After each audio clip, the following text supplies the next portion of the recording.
Okay.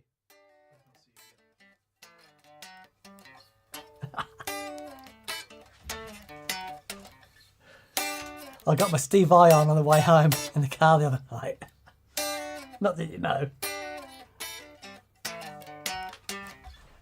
Man. Hey everyone. Welcome to That Pedal Show. Viewers, comments and questions. Live, Dan here. Mick here, hello. Hello everyone. Yeah. I haven't listened to that album for years. Dan is of course referring. Welcome everyone. Thank you very much for joining us on what is a spectacularly beautiful day here in the United Kingdom. Glorious. Which isn't the norm, as those of you from California and New South Wales will know. Mm-hmm. Actually, you're not from Are you from New South Wales? I'm originally from Queensland, but home was New South Wales. Yeah, yeah. Anyway, Dan's talking about Eat, and Smile by David Lee Roth Band, featuring, of course, Stephen of Vyshire on the git fiddle, on the electric Spanish guitar, and Billy Sheehan on bass, of course. Yep, Greg Bissonette on the drums. On the drummings. I was sad that I never got to see Steve and Billy play together. That would have been great. But it was Greg's brother Matt on bass when I saw them, and he was fantastic. But I would have loved to seen them. How are we all then? Well, I hope we've been off for a couple of weeks. We had sickness. Yes. And some other things. An illness. We had the US of A Shire. And then it was Easter. That thing. Yes, that thing. I'm going to log on now and people are going to say, you're not on. It's not working. We want to say thank you to BV for moderarising. Yes. In the comments. Thank you, BV. And thanks, as always, for doing this. And thank you to everyone for being here. As he says, filling for time, trying to log on. Well, it looks like we're on, Dan. Oh, great. Certainly looks like we're on. Hi from Winnipeg, says Brian Sanders. Greetings from Buffalo, New York, says Taylor Burns. Any songs referencing Winnipeg? Well, there's a few. Well, not least Ladies' Night in Buffalo. That's right. From the aforementioned Eat, and Smile. George Skelly, good evening from the sunny Midlands. Hello to the sunny Midlands. Hello, George. Glenn Michael Thompson is on. Cheers, Montreal. Must be songs referencing Montreal. I'm not sure there are any referencing Trowbridge or Frome. Frome on the Range. Frome on the Range. But if you live in somewhere like Tulsa or Oklahoma or, well, all of those places named in Route 66, for example, then you can write songs about them in America. Chicago. Dude, I was being in Oklahoma and I'm driving on the way to Wichita. And it's like, this is where the magic happens. So we know Wichita Lineman by Glenn Campbell. Can we think of another song with Wichita in it? I'll just give you one. Wichita Skyline by Sean Colvin. Well, there you go. That'll do. Yeah. Nice. Brent Adams, good morning from Corvallis, Oregon. Oregon. On up north to Oregon to gather their hops. Have you done Oregon before? No. No, I haven't done Oregon. Done San Francisco, but never been to Oregon. Yes. Sunshine Coast in Canada. Well. Oh, lovely. Chris Warburton says, I only ever saw Vi with Zappa. Mate, lucky you. That's awesome. I was looking at his Carvin X100B rig with his green meanie. Some pictures over the weekend. And I'm really looking forward for you to get your orange... My orange meanie. Orange meanie. Yeah. Because I think that'd be really fun. Yeah. I'm having a guitar built by Dean Cutler, a kind of Super S type guitar with mini humbuckers, but traditional trem and a proper, I say proper, and a traditional strap neck on it. So quite looking forward to it. Maple as well, maple. Nice. Todd Roy says, Nova Scotia is in You're So Vain. It's very good. Seven Nation Army. That's great. I've often tried to think about that song. So she's singing it, right? She's saying, you're so vain. you probably think this song is about you. Which it totally is. So Well- she's deluded.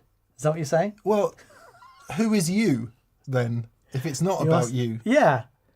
Yeah. Or is it sort of more generally It's going, the Mobius loop. this song is about somebody, but you're so vain you probably think it's about Oh, you. That's okay. Yeah. Yeah. Steve Yeah, that's Mass. very good. Hello, Steve Mass. Jonathan Doolin is on. Zoot Allure is on. And Chris Warburton is on. Hey, Chris, hope you're doing well, buddy. Victor Gustafsson. Lots and lots of lovely, lovely friends. Yes. I will just check the super chat situation to make sure that we don't overflow. Sean Brooks said, that song is about you too. Very good, mate. Boom, boom. That's quite funny. That's quite funny. See, Carly Simon. There you go. Great singer. Great songwriter. Interesting voice. Yeah, Like, yeah. she had like a mid-range thing in her voice that was like, whoa. Well, she was originally a songwriter, and when she did, what was that big album of hers? Yeah, that one. That one. Yeah, when she did that one, because someone said to her, well, because she was looking to do it with a singer, and someone said, you should sing it yourself. I see. And she went, all right, stuff it, I'll do it myself. Sing the theme tune? Yeah, Write the theme tune? Write the theme tune, sing the theme tune. Yeah. Yeah. So lots happened since we've seen you. Dan has been to the US of A. What else has happened? The pedal board has been finished. Okay, right. Yes. BV is telling me we've got 25. I think that's a good place to cut the super chats Okay. by the jugular. So if you've super chatted to this point, we'll answer, but no more new super chats from here on in or out, depending on your control of diction, of which I have none. So now would be a good time for the housekeeping, Dan. Oh, housekeeping. Have you got some housekeeping Yep. music for me, please? Are you doing the housekeeping? All right. You do the music, I'll do the housekeeping. Okay. Appropriate music for housekeeping. Something in 7, please. Something in 7. This week's housekeeping, we have a message for patrons on Patreon. Congratulations to our 2 winners for the April giveaway. There are 2 prizes, the Mosaic 12-string pedal and the Keeley Noble Screamer. I'm trying to get some bass in my voice here. Joe from Nottingham were the winners, and Johannes from Frankfurt in Germanyshire. So Joe from Nottingham in the UK and Johannes from Frankfurt, Germany. Congratulations. Next item. Oh no, the next... That was good. All right, is that all right? Sorry, I wasn't listening. That's all right. But Do that last chord again. I love the spin. I love the spin. So... Okay, you ready? Together. 1, 2, Oh no, I'm going to 3. fall off. Ah, that was visual gold. Visual gold. Saves all those pesky transitions in Final Cut Pro or Adobe Premiere. Anyway, we've emailed you both. Congratulations. Yeah, thank you for congrats, being a guys. patron. Awesome. May's giveaway will be the Guru's double-decker.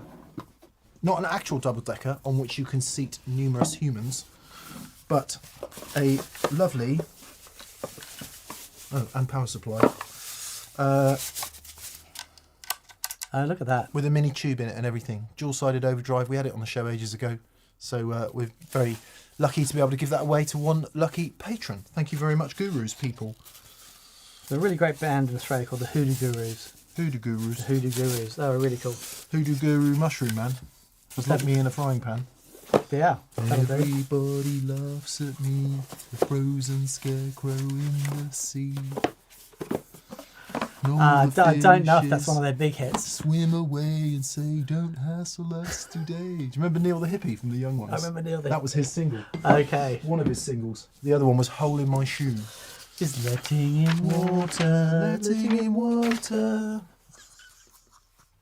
Well, I promise you we're not on cocaine. I promise. No, if it was cocaine, it would be hold it much letting in water. New merch. Right. Oh, new merch. New merch item number 1. Daniel is wearing the new pedalboard tee. It took me literally minutes to design, so please, please, please buy one.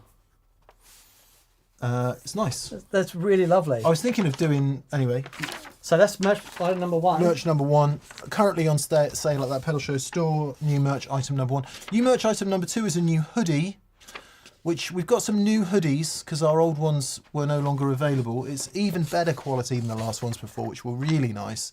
This one's in a lovely stone-washed burgundy. It's a really beautiful thing. It is awesome. Slightly more comfy fit than the last ones. Which is to say slightly bigger, and it's a really beautiful thing. It's got that pedal box on the front, and it's got that pedal box on the back. Look at that. Nice and big. So yeah, thank you to everyone who buys stuff. Perfect, baby. There's more strings on the way as well for those of you who've been asking.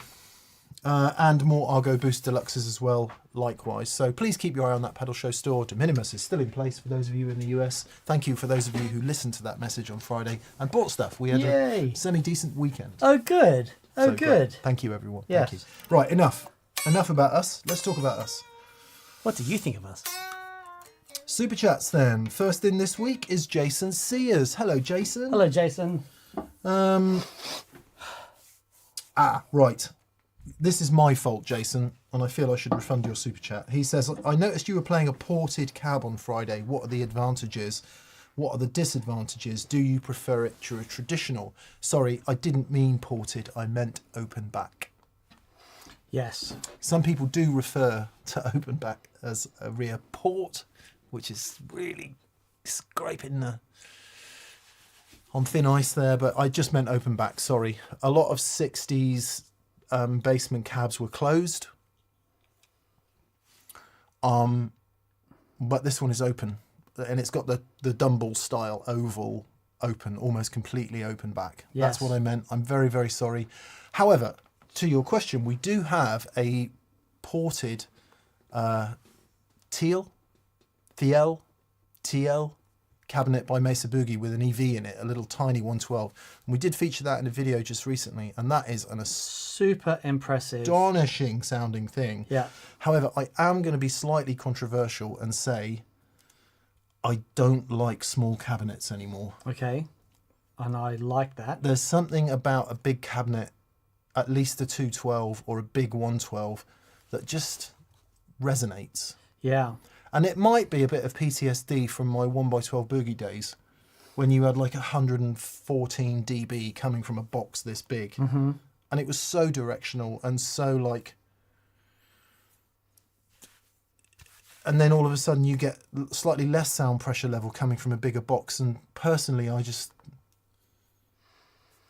I have been in contact with the guy, is it Port City? They do cabs in the States. Who's very kindly offered to send us one, but I know someone over here that's got one that we're going to be able to borrow for it.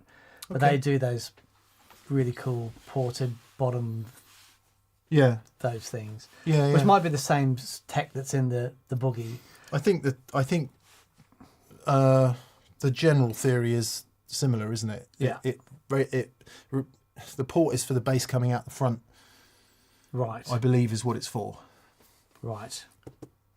Anyway, Johnny T says, any chance of white t-shirts for the summer? Maybe, Johnny. I think we did one run of white tees once, and I don't think they sold very well. I have a ban on white clothes. I don't have any white clothing because it's impossible to launder. Yeah, right. Because like within one wash, it's grey. Yeah. Which may be the thing. But maybe we should do a white tee. Why not? Why not? G-Barge, Greg. Hey, buddy. Hello, Thank mate. you very much for your generous super chat. That's very kind of you, Greg. Hello from Port in Astoria, Oregon. I love last week's shows. I can't listen live today, but please take a question from the chat. Love to all at TPS. We will, Greg. Thank you, will. So let's have a question then. Let's look for a question mark.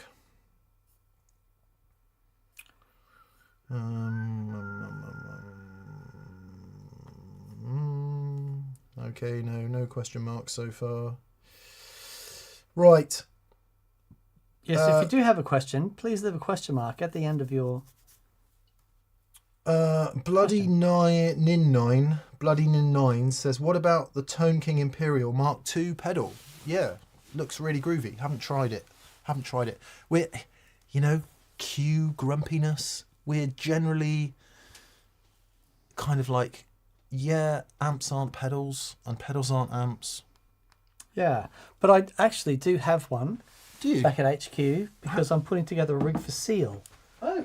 And he's going to have one on his rig, just as as an in case when he can't use his beloved Two Rocks, but he in his new series of gigs. This conversation has gone from odd to odder. It has, but in a new bunch of gigs he's doing, he's saying I'm absolutely using amps because he just loves them. So Dan is talking about Seal, right? The dude who did Never Gonna Survive and Kiss from a Rose and all that. Yeah. Like international superstar. So you're working with Seal? Oh yeah, I'm building a board for him. Yes. We might have mentioned it on VCQ before, but for those of you who didn't know that. Yeah. I was talking to him today in the car on the way over here. And he's man alive. He's such a beautiful guy. But it's funny. We'll get on the phone and we'll talk for an hour. I think minimum conversation that we've had has been an hour. So he's obviously a very keen guitar player then. He is hugely enthusiastic. All right, I'll tell you a little story. He is good friends with Mason. And when we released the gig rig pedal boards, he saw it and says, "Oh, these look great. Can you introduce me to Dan?" Which Mason did. Ah. He didn't know. He had no idea who I was. And then he says, "Oh, can we video chat?" I said, "Yeah." He video chats and he goes, "Oh my God, it's you!" This is actual Seal. This is actual Seal. And he's a massive TPS fan. It never gets any weirder, And does it it? does. It's so great. But we've honestly, we've really hit it off. And he's such a beautiful guy. He's coming on the show then? He's going to come on the show. Excellent. He's got an amazing guitar player as well. So he's going to come on and talk about how they do Yeah. the guitar I wonder if we parts could encourage him to play a song. Yeah. He said he'd love to do that. But, yeah, Nice. very, very Have cool. some actual music on the show. How did we get there? Oh yeah, Tone King Imperial Mark II. Well, there you go. When Seal comes on, you can see it. Oh man, I'll tell you what though, he sang a couple of things to me over the phone, right? He's singing down the phone to you. Well, just demonstrating a couple of things. His voice is so full of harmonics that you know the way the phone encodes sound and sends it through. Yeah. It sounds like there's another harmony part coming down the phone. It is unreal. Wow. Yeah. Wow. How cool. How cool is that? My wife says, "Who's on the phone?" Seal. It's actual Seal. Seal. Yeah, but he's what a beautiful guy. That's great. Yeah. That is really. Oh, he is a beautiful guy. I mean, Yes. Good. Plexico. Hello, Duncan. Thank you very much for your chat and super chat. He says, "Hi, DNM. Happy 10 years." Oh, thanks, mate. Cheers, buddy. He says, "Your 10-year branding looks super. Peace." Thank you. Again, another piece of very involved design that took minutes. It looks great, though. Actually, it did take minutes. It took a bit longer than that one. It took years of experience to learn how to do it. That's the thing. It took Catherine standing over my shoulder going, "Put that there." There you go. Ran's there. Hello, Ran. G'day, mate. D&M and K and B&R. Thank you again for a fantabulous experience day. Oh, Ran, yeah, of course.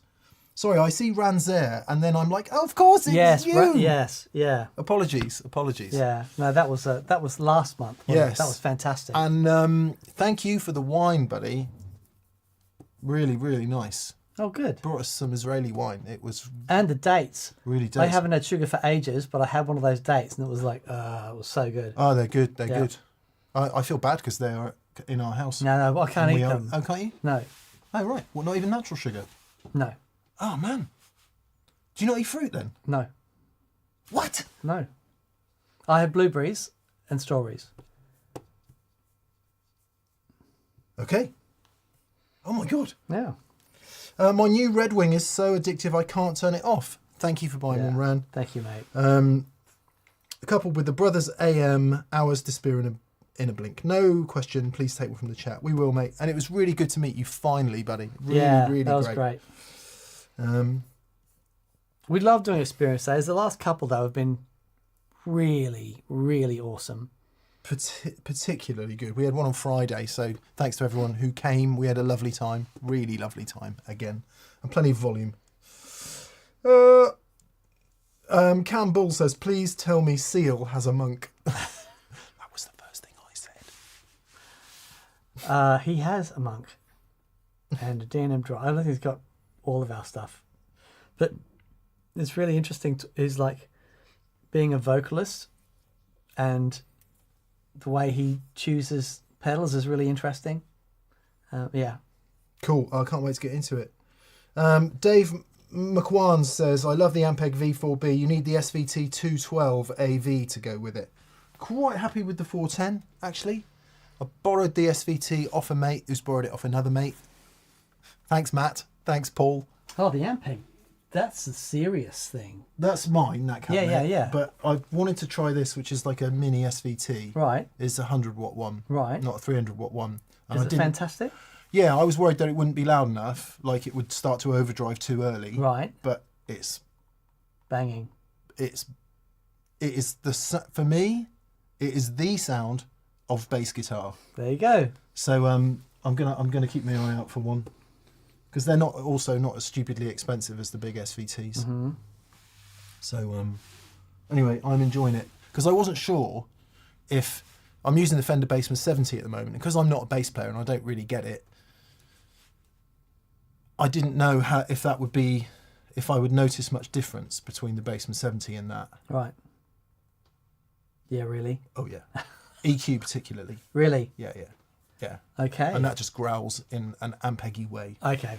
So see, that's the thing. When you get stuff, I mean, you can use any pedals for bass, of course, but when you get a bass player who really understands bass sound, design things specifically for bass, it's a different thing. Yeah, and I don't mean to act like I understand it. I really don't. But what I do know is that I played in a lot of bands with a lot of bass players, and I know the sounds that I have loved and the sounds that I have loved less. Mm-hmm. And the ones that I have loved most involve that stuff. Yeah. And one of these. Yeah, of course. But I do. Paul, bass player in the old band that's got back together, he's got Music Man. That sounds really killer through that, actually. Wow. With that bit more upper mids. Being somewhat prejudiced against active basses, it really, really, really, really sounds good. Yep. Anyway, Kirill Kistursky says, Mick, what's the fate of the Novo Baritone? Is it yours? It sounded great. By the way, congratulations on the 10th anniversary of releasing great content. Thank you, Kirill. No, it's not ours. It's on loan from Novo, and it is really, really, really cool. So we'll see how long they let us hold on to it for. Yeah, it's an amazing thing. As for giving up whatever it would cost to buy it, I think that would be a tough call for me, because I got 4 other things in front of the queue. Yeah. That I would want before I would be legitimately justified in purchasing a baritone. Mm-hmm. Sorry, mate, I cut across you. No, that's I'm the same. After, so funny. I put on Eat 'em and Smile on the way home. We got home in an hour and a half. Right. It was just like, whoa! Listened to it like 3 times. 3 times, yeah. But it's like, and I'm really interested to hear the Orange Mini when it gets back, because it's not having a good fun guitar like it's that. It's not going to be that. No. It's not what it is. But having a good fun guitar that sounds good in the collection will be fun. Yeah. It's not. It's definitely not. It's not. There's no I'm not going Rosie. for that, because I wouldn't play it. Yeah. It's really a traditional Strat with mini humbuckers. Okay. Is what it is. Okay. Yeah. What was the one he bought in? Was a blue one. We bought it originally that we were playing with, because that was wicked. Yeah, but it's the same. It had a old strap bridge on it. Yeah. And just 2 humbuckers, so it was not that much out of the way, really. Yeah. I finally got my hands on a Rotosphere, says Tom Kiluri. It may be the best modulation pedal I've ever used. What's your favourite placement in the signal chain? I agree, Tom, with obvious exception of the Harmonious Monk and the Hampstead Red Wing. No, I agree. It does sound really, really spectacularly good. Signal chain for me, I put it absolute last. But that's because it only feeds 1 amp, so I can afford to have it totally colouring everything that happens in that amp. Yeah. If I was using it in my board, yeah, I would have it last. I would have it last, is where I would have it. But that's not to say it couldn't sound good further up the chain if you... It's just in my head, it has to be last because it's a rotating speaker. Yeah. So yeah, exactly. But if you use it on the slow mode, for example, or the brake mode, that's more sort of chorusy, sort of quite a phasey chorus. And that could certainly be further downstream. But once you get into full wobbly, I think it needs to be at the end. Yeah. Because if you start delaying that stuff, you get... I mean, just try it. It's just a mess. It's just, yeah. You can have a really wet sound, but you put that on the end and it will still work because it's taking all that wetness and doing the rotary thing to it. So you get that effect on the wetness. But when you put the wetness on top of the rotary thing, I find it very difficult to put that sound in anywhere musical. Yeah. Yes. Yeah, because then it's just a wash. Just a wash. Isn't it? Yeah. It's interesting because we're both doing band rehearsals at the moment. And I'm doing that thing. It's like going through stuff that I know sounds great. And it's like in the middle of the band mayhem. It's like you take it out. It's like, does it sound better with it in or with it out? It's like, it's just a really simple litmus test. It's like, yeah. And which is what happened to the digital reverb. Yeah. It's like, for what I'm doing, just no. Yeah, I've already got rid of my digital reverb. I just couldn't. It just didn't work. I put another delay pedal on, and that seems to work better. Right. To do the longer wash delays, which sort of do a reverby job. But anyway, that's There will be a pedal board update because it's already changed in the first 10 minutes of the first rehearsal, second rehearsal. Yeah, I'm going to do my build next week and film it, and maybe if we can work it out, get Doug over to do some drums. That'd be great. Yeah, that'd be really great. What happened to Seal's face, says Jean Yo-hung. He had polio, I think, didn't he? Lupus. Lupus? Yeah. Is that as a child? Something different? Yeah. Yeah. Yeah, so he had lupus as a child. That's what happened to Seal's face. Mm-hmm. Cool. Right, next. Lupus. Yes, sorry, lupus. Of course it's lupus. Plexico, Duncan, he says, Mick, I forgot to mention I got the Gen X power supply after the show last week. Dan, it arrives in LA today, a week turnaround and no tariffs. There you go. And get under that $800 mark. Yeah, yes. Happy days. Yes. It's good, isn't it? I don't know if you fitted it yet. I was having a joyful moment fitting it of just going, 1 box, 1 lead. 1 box, 1 lead. Even more joyful that it's about that thin, so you can just put it underneath the tier of the Schmidt Ray. Yeah. It's like, yeah. Oh, yeah, cool. Thanks, mate. Hey, legends. Legends, says Joe from Hello Sailor. Oh, hello, g'day, buddy. mate. He says, hey, legends, inspired by the Chase Bliss Analog Man collab on the Brothers KOT. If you could pick 2 brands to team up on a pedal, who's pairing up? I'll go first. Boss doing an R2R electric treble booster with Waza mods. Nice. I love that. Yeah. That's really good. It's that whole thing of having, boutique small production and big production people coming together is really nice. Yeah. Okay. Let's see. I would probably go for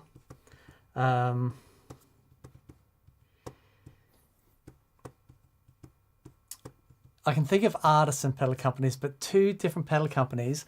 Let's go with Keeley and Hampstead.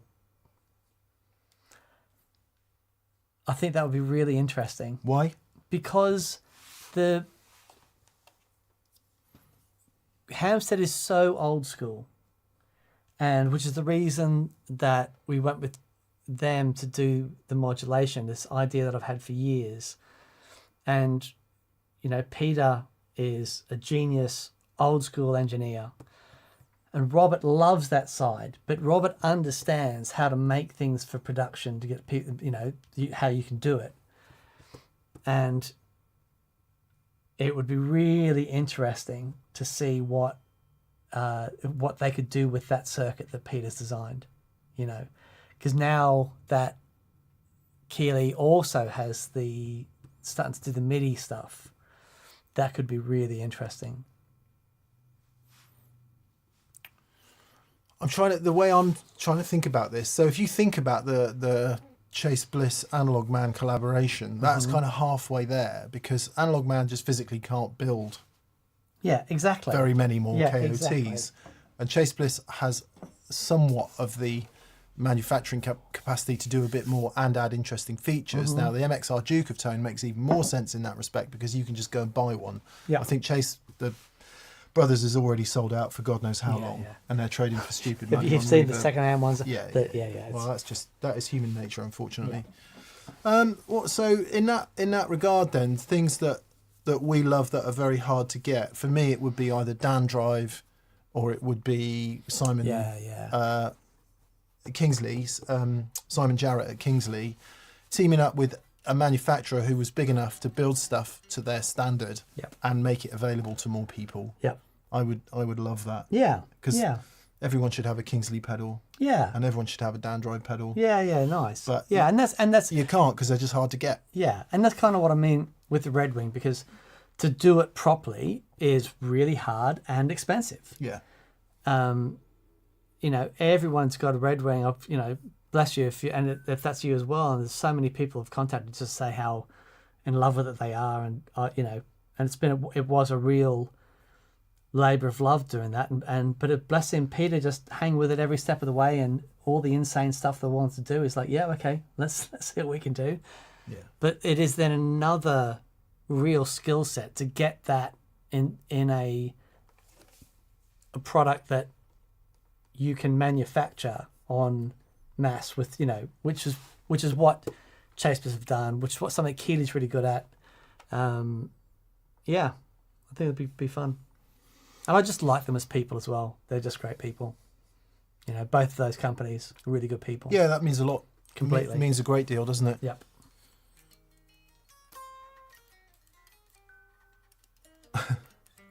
What's up? What have we done?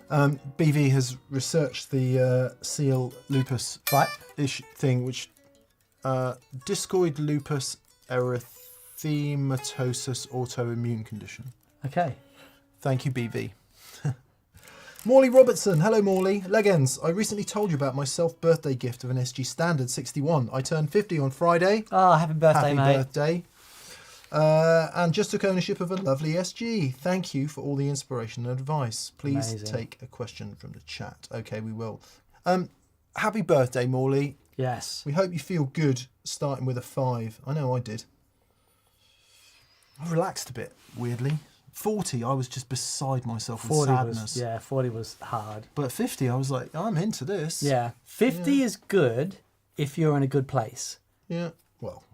But you know what I mean? If 50, any year, isn't it? But but if it's like 40, what was 40? Hadn't really discovered Urquhart Tolle. What's his? is that his name? Eckhart Eckhart Tolle, and was still very much inside my own head all the time. Yeah, same. But 50 was great. The question we're going to take from the chat is Lou Maverick. What was the most heavyweight thing you learned from Johnny Marr being on the show? For me, it's songs are more important than any guitar playing ever. That's what I learned. And I'm trying to take that to heart and failing.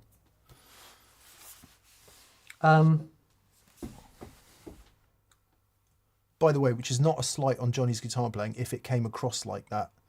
What I mean is the songs are the most important thing of all. Yeah, completely. What did I learn from Johnny? Oh, and I needed a vintage Gibson semi hollow.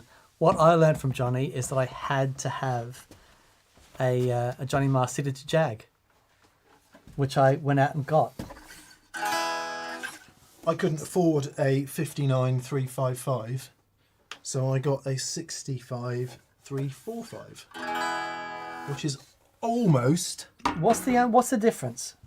Now, let's say what's the difference now that you've disconnected the Shenana guy? Lots of things. Different body shape. Right. So they went to the Is the 355 different body shape? pointy horns in 63, Mickey Mouse horns in. Oh, come on, Dan.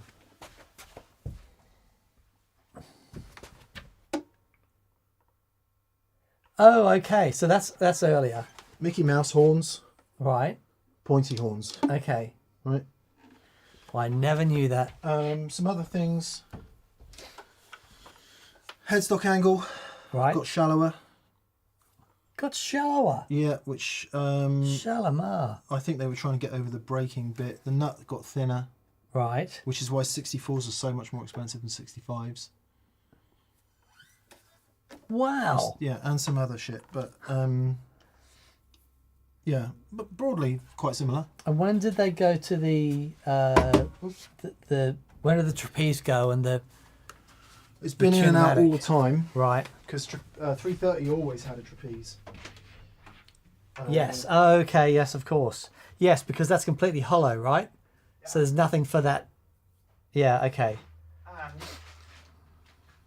And some had factory stop tails, some had trapezes, some had Bigsby's, Right. some had factory Bigsby's, which is what Johnny and Knowles is.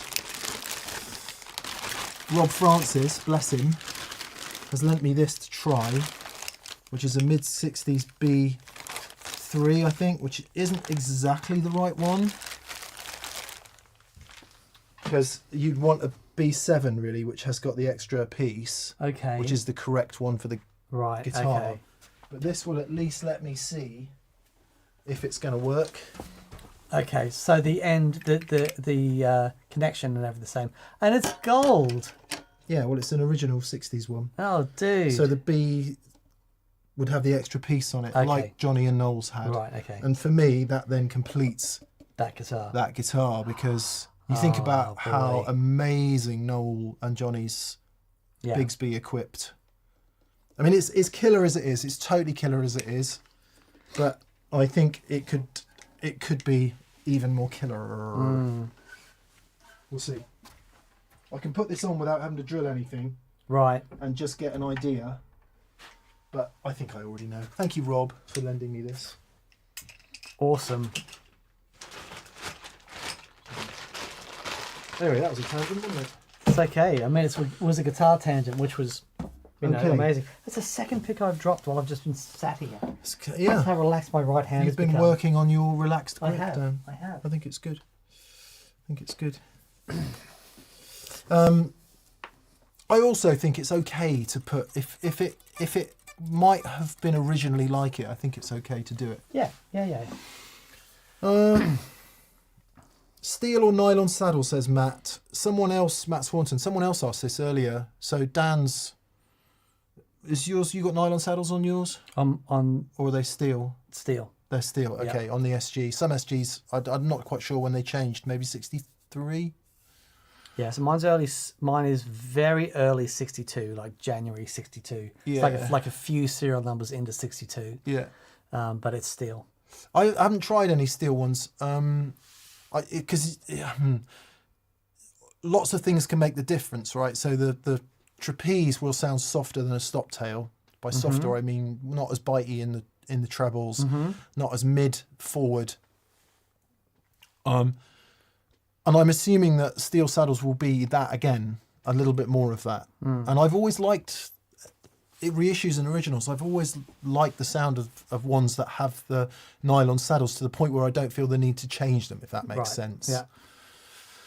That's like with the Varitone, it was like I immediately felt the need to change it because it just, yeah. So I always think that's quite a good, if you've got a guitar and you don't feel like you need to change anything, then don't change it. Yeah, completely. But yeah. I should actually shout out to Matt from Monty's, and lots of people have been following me and my journey on Instagram with my SG. So what happened was I got my old SG and I loved it, amazing guitar. And I put my heavy strings on it. And initially it was great, but over a couple of months it started to get dull, and I tried a whole bunch of things, and anyway, ended up taking it to Matt, and it had a heel repair. And one of those things with those old SGs, where the route for the pickup is quite close to where the neck joint is, and a lot of them do need repairing. But I could see a crack had formed, and so indeed deformed. Indeed, a crack had deformed. So I took it to Matt. I wanted to get it refretted anyway, so Matt did the refret, but he also managed to get some glue under the cracks under pressure, heated up some epoxy, and under pressure got into these cracks and got it flowing. You could see it come out. Anyway, oh my goodness, the guitar, I can't believe the difference it's made. It just rings and sustains, and I'm just... Because the neck is properly attached to the body neck again. But of course it's only the pickups that make a difference. Oh man, I tell you what, it is truly wonderful. It feels a lot like the Junior now. You just hear it just goes... It's great. Amazing. Awesome, man. It's nice. So thank you, Matt, you absolute legend of a human. We were a little bit, I was a little bit worried that we were going to be seeing the end of that guitar. But yeah, because I was at a point where I was pulling my hair out. I was so upset because it's the guitar I've always wanted. Ever since playing Paul Stacey's 64, it was like, this is everything. I can get everything with this guitar. And I've been hunting for one. Of course, I'll never be able to afford a real, vintage one. But when this one came up, because it had this repair, it's like issues. I'll never. This is the only time. Issues guitars are great though, aren't they? Because it means you can do things to them and you can use them. Yes. And you don't have to protect it like something that you mustn't ever damage or ding or leave somewhere. I mean, you don't want to leave it anywhere, but you know what I mean. Completely. You can actually play the thing. So yeah, I'm feeling very lucky. SL says, I feel like nylon saddles would reduce sustain, but maybe I'm wrong. I think what they probably do, SL, because if you're playing at appreciable volume, sustain is never going to be a problem. Yeah. I mean, you'd have to play ridiculous music for sustain to be a problem, because a note will sustain for seconds and seconds and seconds, and it's highly unusual that you'd have to sustain a note for that long. What I think they might do, and this is conjecture, is alter the harmonic balance. So that stuff we talk about, in the case of sustain, when a note does sustain and decay, and then you get the interaction of speaker and guitar, I want to say that maybe there's a difference in the harmonics that would then go into feedback, would change some of the, maybe a tiny bit of the fundamental EQ, but I think it would be more about what happens after that, personally. But don't forget, nylon, it's pretty hard. Yeah. I know it does make a difference. They definitely do sound softer than steel. They definitely do. Yeah, so they have less of an immediate attack. Now, I'm pretty sure I'm right in saying this. Yes, Junior has a nylon nut. Yeah, that's all old Gibsons did, didn't they? Yeah, and not all, obviously not all. But yeah, it's like it has to be bone. Actually, this old nylon nut, this is 1961. And that's surely not the original nut. Yeah, it's the original nut. Is it? Yeah, original nut, original frets. It's never been refretted. It's the original nut. Wow. This guitar had not been played before I got it. See, that's not always a good thing, is it? No, it's not. But it's it's a good thing. Michael Thompson. Hello, Michael. Michael says, hello, Legends. Dan, it was a pleasure meeting you at Andy's show in McKinney. Your playing and singing that night were on fire. Thanks for helping to make the evening special. Cheers from Texas, from Michael Thompson. Thank you, buddy. Yeah, that was so much fun. And, man, massive thanks to Guitar Sanctuary and everyone there for having us down. So we did like a pedal show live thing where I interviewed Andy live, and we did a couple of songs afterwards. Andy did a playthrough of his new album. Oh, wow. And I got to play with, him and his band. And we did the Beatles chord, which was, with keys and proper, and Andy had his old Ricky 12-string. I saw the clip, it was just astonishing. But then, getting to play a couple of songs with him, and, of course, it's Andy Timmons, and that alone is still like pinch me. His band, oh my goodness, beautiful guys, just like real heavyweights. And you'd play something and they're right behind you, and it's like, this is weird. Yeah. They're like picking up on stuff. Everyone's listening to each other. Yeah, really great. But it was a really, really fantastic night. And we had guys fly from all over the country to come and just to see Andy and myself. And it was, so thank you, mate. It was really great night. Really, thanks so much for coming down. Simon V. RDJ. Hey, Simon. First of two from you tonight. Thank you for your generosity, Simon. That's very kind. He says, hi, D&M. Can I say for the record, it's a total fluke that I bumped into Dan while seeing him at Matt at Monty's last Thursday, 1 month after seeing him at the Birmingham Guitar Show. I promise I'm not a stalker. And he says, oh, I forgot. Here's another 10 quid. Thank you, buddy. He says, will there be merch with the 10-year TPS logo coming soon? There will be 10-year merch. Yes, there will. I just need to get on and do it. Any advice on looking after a semi-hollow Gretsch with 3 pickups? Looking after it. Do you mean looking for one, or do you mean looking after it? No, I think he's bought one. Oh, okay. Yeah, the hardest thing with the... Well, you don't say if it's got a Bigsby. Nothing really than any other guitar.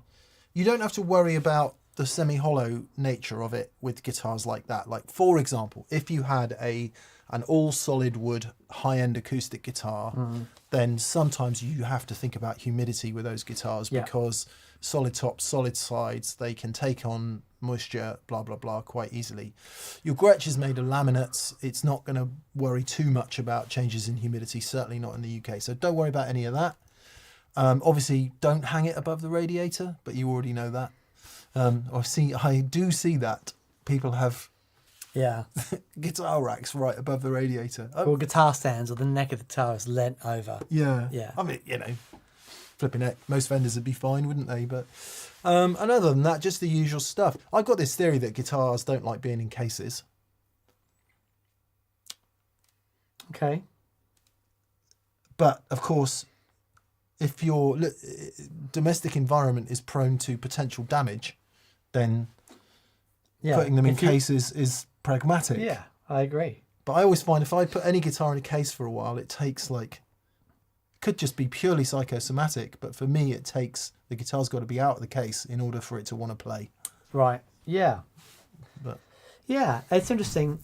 If a guitar, like when I used to travel quite a bit, if I was flying into a really cold climate, I remember flying into Beijing and it was like minus 15 degrees. And I was warned not to leave the guitar in the case for a good few hours to let it acclimatize. So that sort of stuff. But that's the same with any guitar, I think. Certainly with that degree of humidity change, but in the UK, I don't think you got. No, you'd be fine, mate. You got to worry about it. Simon has come back and he said it's a G2627T Abbey Ale with B90 Bigsby. Cool, man. Cool. Yeah, the Bigsby's, well, you know, Dan is, shall we say, under enthusiastic about Bigsby's. They're just a pain, aren't they? They are. If you don't love them, like a sort of problematic stray dog that you picked up with 3 legs and a penchant for biting people, that's sort of what Bigsby's are. So you've got to manage the stray. And you've got to give it a loving home, haven't you? Yes, you do. What's the number? G62? No, 2627T. 2627T. Oh, okay, there we go. Oh, okay, yeah. Show the people, Dan. Okay, so In well, I'm just going to say it's in this colour. Oh, that's nice. Check that out. oh, that is a nice colour. Here we go. Definitely that colour, is it? No, I'm just going to say it is. Oh, okay. No, he says it's in Abbey Ale, which I'm assuming is the Sunburst one. But Okay. anyway, sorry.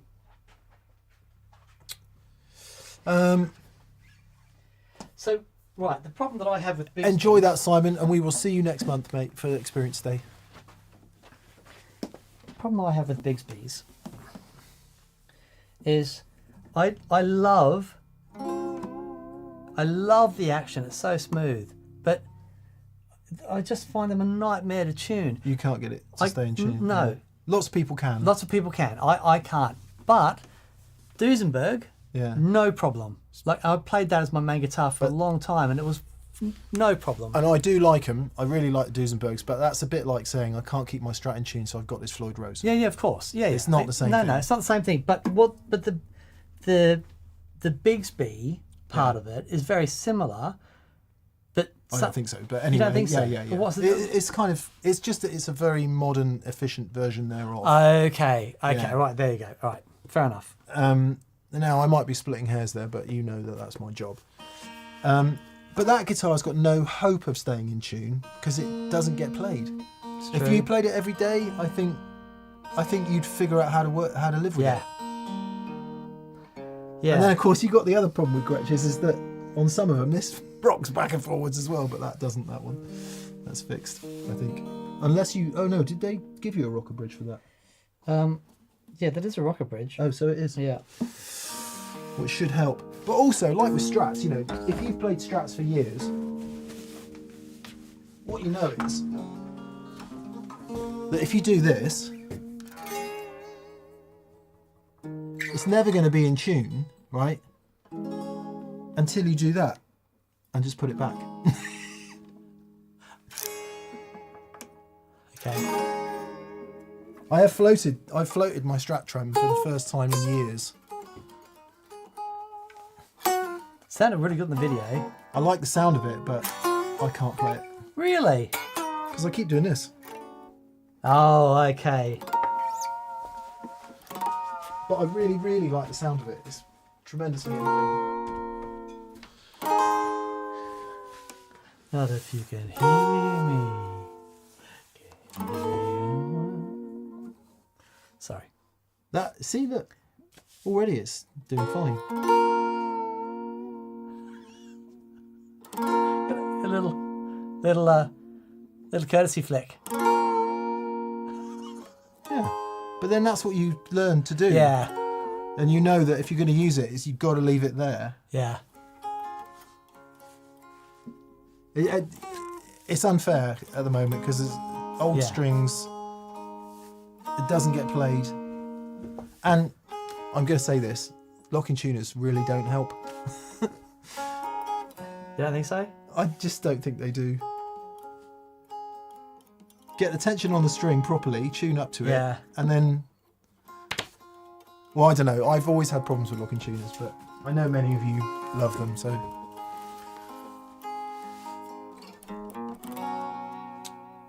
But Michael... that's a great thing when the guitar's a little bit out of tune, like this is. Just go. This solves all the problems. Exactly.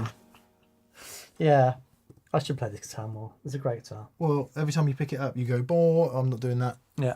So Michael Giliberto. Hi, DNM. Hello, Hey, mate. Michael. Good to hear from you. He says, thanks for mixed vlogs and down in the US. It's comfort food as I recover from surgery. Oh, dude. Please take a question from the chat. Well, we wish you well, Michael. Hope you're doing all right, buddy. If it's... okay, we'll do a quick one from the chat. Ba-da-da-da-da. Da-da-da-da-da. David Tompkins says, can a locking tuner not help? Fixing one end halves the tuning issues, surely. Yes, that is logical, isn't it? It's logical to say that, but I don't think you do fix it. I don't think it is fixed. What... I guess whether it's locking or whether it's not locking, the tuner needs to be loaded, right? So it can't move. And whether it's locking or non-locking, it can still slip back because you can still tune, right? Yeah.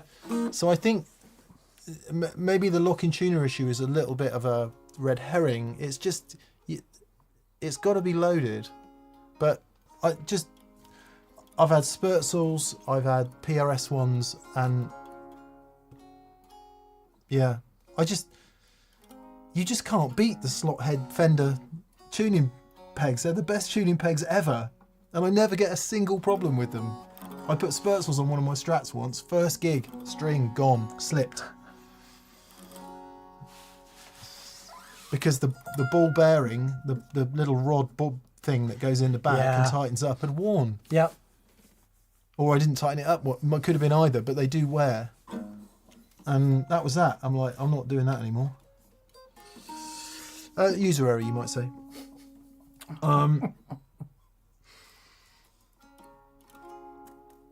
Chris Costabile. Hi Chris, he says, that pedal show and Chase Bliss Audio recently gave us a great portraits of two legendary original builders, Robert Keeley and Mike Analogman, Mike Piera, who've stayed true to themselves while taking wildly different paths. Can you comment on that and relate their journeys to your own? Oh, interesting. As a manufacturer of stuff, it is wonderful to see it being done at scale properly. That's hard to do. The Keeley bit. The Keeley bit. Seeing how Robert's managed that and he looks after his employees so well and still loves it, still really passionate about it. And that's the thing for me. That's what it's about. Because I love it so much, and I would hate to be making decisions that weren't based on me wanting to make the best stuff that I possibly can. And, and Robert's the same, but he's there's no but. Robert's the same, and he's managed to keep that while building a really great business with great staff. And that's, I find that really inspiring, really inspiring. But the biggest thing I got from that is the people that he's surrounded himself with.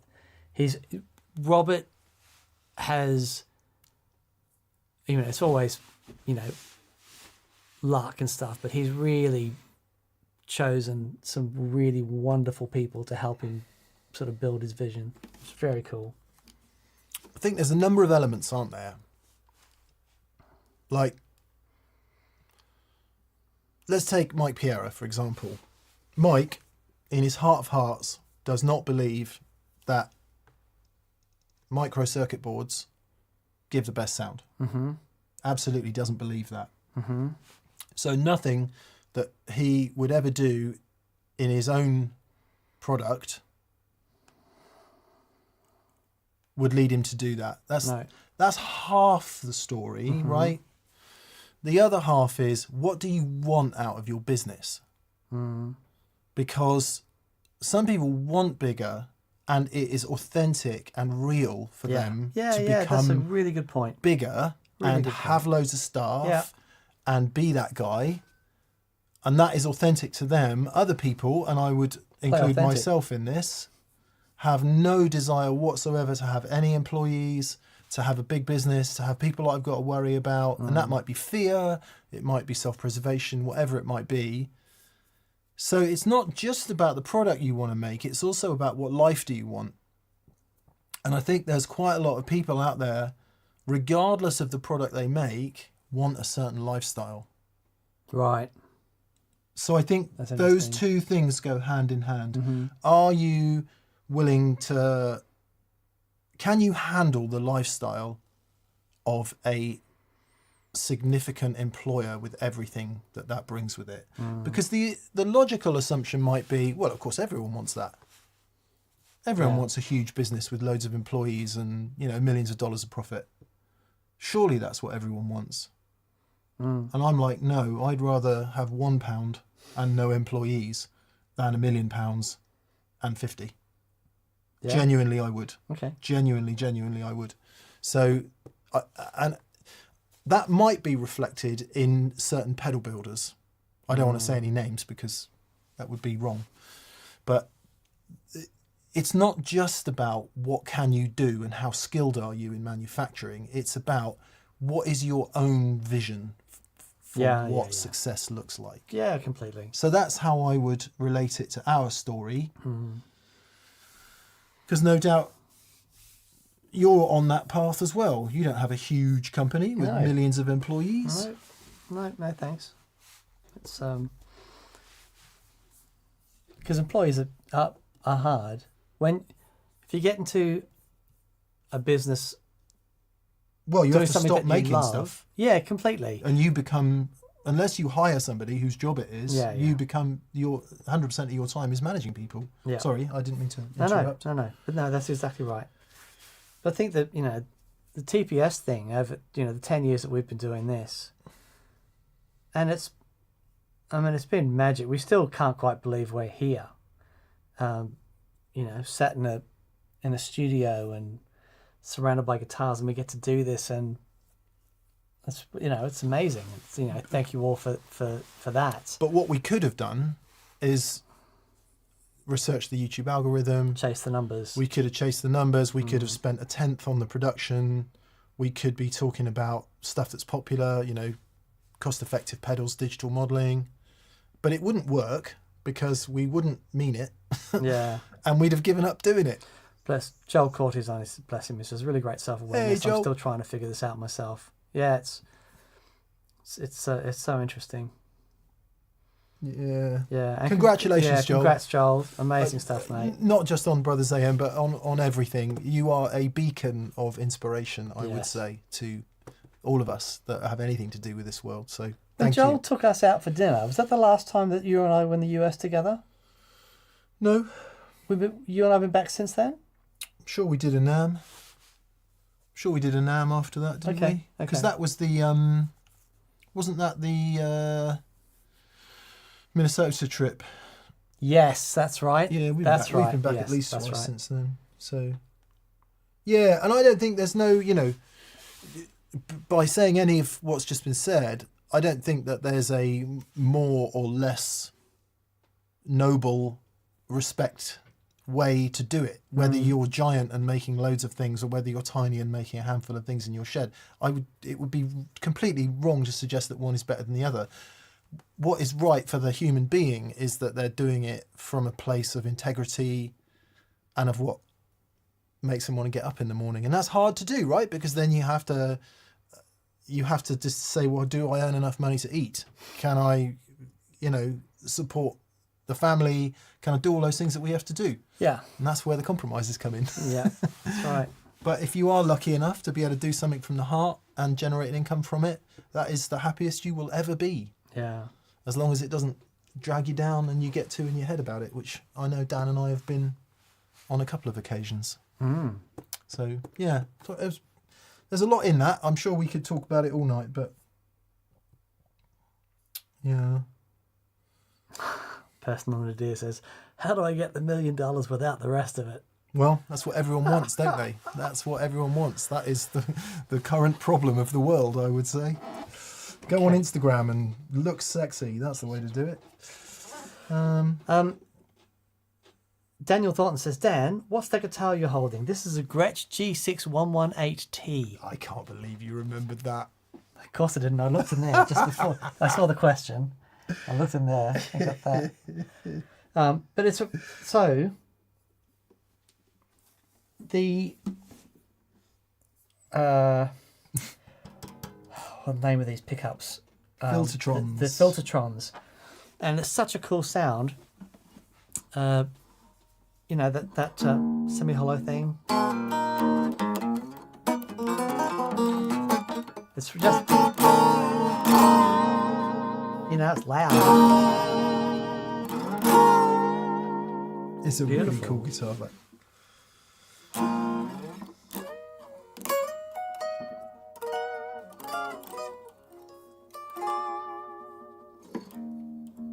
Yeah, really lovely. It's a great guitar for low volume because you get that feedback thing happening with the amp at much lower volumes, and it's really resonant, and yeah, and a great neck on these.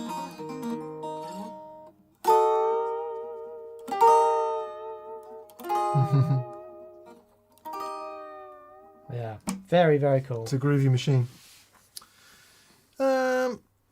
Thanks for the question, Chris.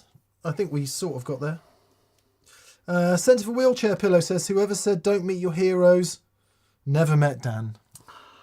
Hoping someday I can make an experience day so I can also tell Mick in person how much this channel means to me. Thank you for signing my pedal, Dan. Thanks, Oh, buddy. bless you, mate. That's really kind of it was you. really wonderful to meet you. Thank you so much for making the effort. That's pretty amazing. Iron Wolf 1776 says, Mick, I was disappointed you removed the Varitone on your 345. I love the tones it makes available on mine. The versatility is astounding. I hope you don't come to resent having removed it. Absolutely the polar opposite. And I get that some people like it, but if you... And I'm not for 1 second suggesting that you don't love it, because it's subjective, right? And we all like different things, but from my point of view, literally all of the great ES guitar tones in history have not been Varitone sounds. They've been non-Varitone sounds. The one exception might be B.B. King, if indeed he used it. Right. If he did. Okay. But, you know, with respect to B.B., I'm going to put all my other favourite ES players ahead of that, like Clapton, Eric Johnson. Well, keep going. Just, I prefer the full thing. Same as when you get them on amps, you know. Yeah, sure. Those sort of filtery things. And I'm not saying filtery sounds aren't cool. Of course they are. Just that I don't use them. Yeah. I like predominantly bridge humbuckers for the most part. That's what I like. That's what I like. Yeah. So, yeah, and I must say, but people do love them. People love them. when the amount of sounds that you could get out of that with the Varitone on, I mean, it was amazing. The flexibility, you know, within that, incredible. But it was causing you great distress, especially because I remember doing the Birmingham Guitar Show. Couldn't use it. Yeah, and you picked the Birmingham Guitar Show, and you're like, you got so frustrated. Yeah. But then when you because you did fight for a while, it's like, no, I'm going to make this work. But Well, then when even you if- made up the decision to take them out, Yeah. Even if it was genuinely bypassable, would have been okay. But Yeah, it's but not. no, It's still never. dull without it. Yeah. With it in, even when it's supposedly bypassed. yeah, And then the extra weight that it adds to the guitar was not. I wasn't loving, but there were Yeah. some great sounds. There were, and I know Yeah. people love it. But yeah. I But just, the sounds you get out of it now, it's absolutely alive It's- as a guitar now. incredible. Yeah, Really it's incredible. funny because we're doing some rehearsals recently with some mates, and they don't know what it is. You know, they're not really interested in old guitars. And to a man, they all said that guitar sounds really, really good. Yeah, What is it? yeah. And it's like, well, there you go, there you go. So anyway, but each to their own, right? We all love different things, and that's why it's great. Because if we all like the same thing, music would be dreadfully boring. wouldn't it? Indeed. Thomas Eichinger. Hey, Thomas. Hi, D&M. Hey, Thomas. He G'day, says, mate. Dan said Dancer. that pedals shouldn't touch each other in a wet-dry rig because of ground loops. But aren't they connected anyway within the grounds of the patch cables? No. So I would love to see a 101 all-in information for wet-dry. Oh, good. We do another wet-dry show. It's Yeah. a fair question, Thomas. I have wondered this myself. okay.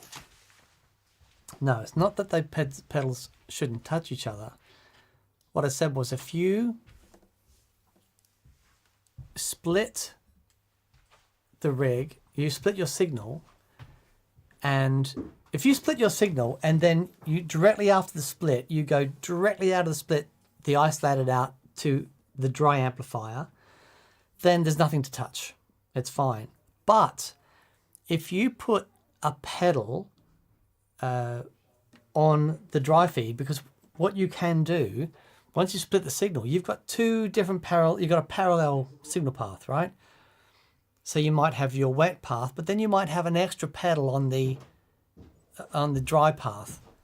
What I said was it's very important that that extra pedal on the dry path, if that's being fed with an isolated output, very important that's also fed with an isolated power supply.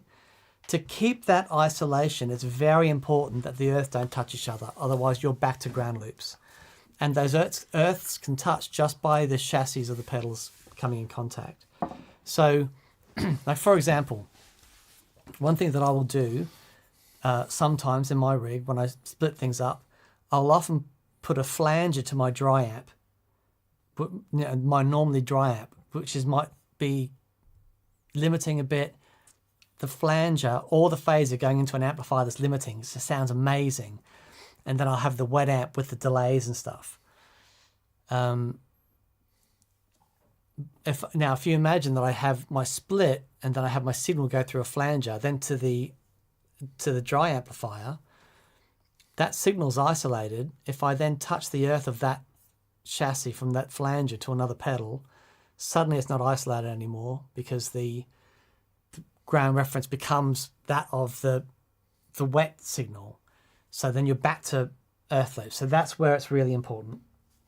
But yeah, okay, maybe I can do a little vlog on that because it's a little 5-minute thing. Would be good. I as I said before I went to refresh my tea, I'm confused by it as well. And sometimes if I am confused and one of my jacks is butting up against another pedal, I'll just put a tiny bit of tape over the end of it. And that'll do it. Just to make sure, because I don't know. But a bit of tape's fine. It takes 2 seconds and that'll be fine. And Jean Johung says, does earth equal ground? Yes. Earth equals ground. Same thing. David Tompkins says, did you see that Bonamassa went on guitar safari before his Brighton gig and bought us 1966 Marshall and a Klon, as you do? Good on him. Fantastic. I love his enthusiasm for it all, I did get a message from Josh saying, hey, we're over here. Oh, cool. Unfortunately, couldn't make it, but he is coming back. Josh is playing at Ronnie Scott's. Oh, is he? Yes. Oh, let's go. So that'd be nice. That would be great. Tim Autry24 says, Tim from San Antonio. San Antonio girl, she makes me crazy. Well, I love it. See, San Antonio. Anywhere in America, there's a song about it, isn't there? Pretty much. Yeah. There's a challenge for you. Have you had success running a full pedal board into an audio interface? For an example, an Apollo Twin X, for example. You can definitely do it. Yeah. You can definitely do it. And then use the whatever plugin you're running or plugins for your amp simulation. But I'm sure that's how a great many people do it. Yeah. I've done it if I'm demoing and stuff. What I'll generally do is come out of the pedal board and go into a page before that goes into the audio interface, just to give me like a master EQ limiting thing, and that tends to work really well. If I need to just up the master volume, just to get it sitting in a nice place, or even bring it down. Yeah. I find that works really well. One benefit I think of having sort of analog pedals and things, or not even analog, but pedals with knobs on where you don't have to dive into menus, is if you've got everything in either plugins or complex digital multi-effects, sometimes you can very, very easily and quickly get lost in option paralysis. Yeah. Or you just want to up the delay level a bit and you've got to dive into a menu to do it, or something like that if it's a big preset. And if you are recording, just being knocked out at the moment like that for a second can really put a hole into your creativity and your workflow. I personally, because I don't know, maybe it's the way I've always done it. If the pedals are all there and you've got all the knobs there, that just means you can. Off we go. Yeah. No brain required. Completely. I also get that some people are just more au fait with menus and digital interfaces and all that stuff. So it's really about, the ultimate question is what helps you get the job done the quickest. Not even necessarily the quickest, the least impeded. Yeah. What's going to provide the path of least resistance to you getting your idea to wherever it needs to go. There's a great video with Tim Pierce and Rick Beato where they're in the studio, and Rick's got a bunch of old amps that Tim is playing through, and Tim highlights that point. He says when you're in the studio doing a session, you've got seconds. If you need to adjust something in the sound, you have seconds. He says he's not anti-digital at all. He says, but he just doesn't have time to go menu diving in the studio. You can't do it. And I, we've both met people who can do that. Who have the wherewithal, synapses, whatever the correct word is, to do it. But it just sends me into a tailspin, unfortunately. Steve Mass, hello Steve, how are you, buddy? Good to hear from you. He says a decent backline is being provided for your gig tonight. So we're going to pick a backline, all right? We're going to say it's either Marshall DSL 50 or a Hot Rod Deluxe. Okay. Because that's quite often what they might be, all right? Sure. Heads is the Marshall. Heads. No idea. It's the Hot Rod Deluxe. Okay. All the stuff's worn off. Yep. It's the Hot Rod Deluxe. Yep. So a decent amp is being provided backline. It is a Hot Rod Deluxe. Okay. You can play your favourite guitar or your favourite pedal, but not both. Which do you choose? Oh, favourite guitar. Absolutely. Telly. Because it's a lot easier for me to make... Okay, let me explain this. I can take red and plug it into most things and get some sort of noise out of it that will not make you want to cut your ears off. But if I'm given a guitar that I don't know... Who was it who cut his ear off? Rembrandt. No, it was the other guy. Picasso? I'm sure it was Rembrandt that cut his ear off. No, it wasn't Rembrandt. It was the guy that painted the sunflowers, wasn't it? Oh, God. Anyway, sorry, that gag has gone cold quickly. Carry on. Okay. Van Gogh. There you go. There you go. Paul, you're probably live on YouTube, but this is important. Does Catherine need a complimentary ticket for the festival? Yes, she does. We're playing a festival. Who's that? It's the bass player. Cool. He's organising all the stuff. Hey, Paul. Sorry, where did we get to? Van Gogh. You were cutting your ear off. You were saying about, and I was going to say it's like doing a Van Gogh, is what I was going to say. But I couldn't remember the dude's name. Yeah, I mean, that's a bit drastic. But that's, I absolutely give me red and a Hot Rod Deluxe and I'll get through. Yeah, it depends how much latitude there is in your fave guitar. So, yeah, like, if that means telly... There's latitude there. Can you take a telly? Yeah. Or does it mean you can take a different telly? Oh, okay. So if like I can't take my old Strat, then I'm really, really happy to take any of my other Strats. Yeah, sure. And a pedal. But if it's... Oh, I see. If it's... Okay, got it. I think that maybe, Steve, if I might bend the question a little bit, if you can't take one of your favourite guitars or your favourite pedal... Got it. Because I'd be happy on the Lester, the 345, the 335...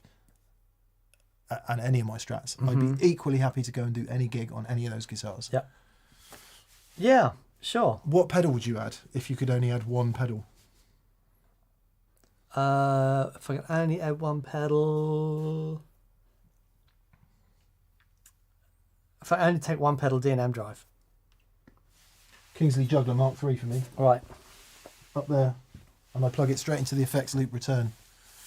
And then I'd have... That's clever. I'd have half a dumble then. Would you still have reverb? In the amp, yeah. Still works. In this Hot Rod Deluxe. Okay, well that's very good. Yeah. That's very good. Yeah. Thank you for the question, Steve. Felix Threadgill. Toes. New pedal day. I've got a Future Factory question, and I assume by the Future Factory you mean the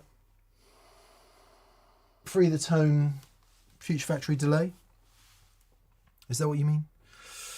So the question is, split comes after the drive. Side A, Memory Boy Deluxe into amp 1. Side B, Vibrato Memory Toy amp 2. Can a Future Factory cover that? The delay, of course, but I love real chorus. Shout out to Diab White. Okay, so what you're saying is, instead of having your Memory Boy Deluxe and the Vibrato and the Memory Toy, can the Future Factory do all of the above? Not in the same way. It kind of can. Because there you've got 2 delays and a chorus. Right. Well, vibrato.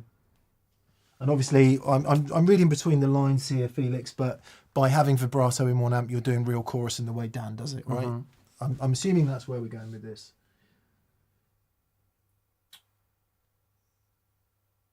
Okay. I finally understand the question. Okay. No, you can't, because... Well, you kind of can. You can only ever have 2 delays. Right. Mixed in parallel with your dry signal. You can either have them in series. Right. But if you're splitting them like you're splitting them, you can split them left and right. Okay. So you can send one to one amp and one the other. Stereo. And you can set those 2 delays up to be different delays. So that is possible. Or at least they don't have algorithms for different delays, but you can EQ it and set the modulations such that the delays would be different in terms of different times. You've even got this little overdrive thing, so you can overdrive it a bit like a Memory Man if you want. Mm-hmm. So the way I do chorus out of this is I have 2 delay patches set up. The 2 delays set up. One as a tap tempo quarter note delay, and the other one as a modulating 25 millisecond delay, which gives you your chorus. Yeah, that's nice. So you could send those left and right. What you can't do is add your 3rd delay, which is... So you can do vibrato and 1 delay. You can't do vibrato and 2 delays, because you're using one side for your vibrato, you're using the other side for the delay. You've got an additional thing. So I think that's what I'm saying. Yeah. You need 3 delay lines to do that. Ooh, I think. But if you just want to delay one side, vibrato-y, chorus-y thing the other, you can do that. Yeah. And that's what I use it for. I don't have a chorus pedal, so I make my chorus with this. And it's the chorus, and that sounds great. It does sound good. Yeah. It's not a million miles away from the old TC 2290. Yeah, yeah. That's how they do it. Yeah. Yeah. Yeah. I hope that answers the question, Felix. Just check on the old comments to make sure I have understood that properly.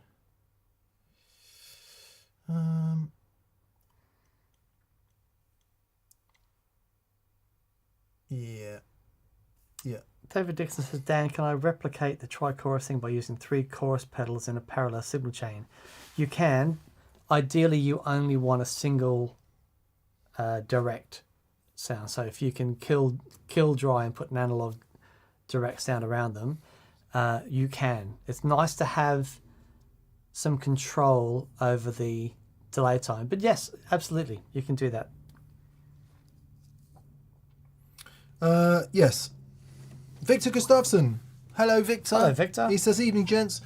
Blues Rockers GA20 are in your neck of the woods in June, and it would be cool to see them on TPS. Really nice guys. No question. Please, can I have a tangent? GA20. Okay, let's see who GA20 are then. Apologies for not knowing who they are. Oh, they look cool. Yeah, all right, well, I've listened to them. From Boston. Not Boston, Lincolnshire, but Boston, Massachusetts.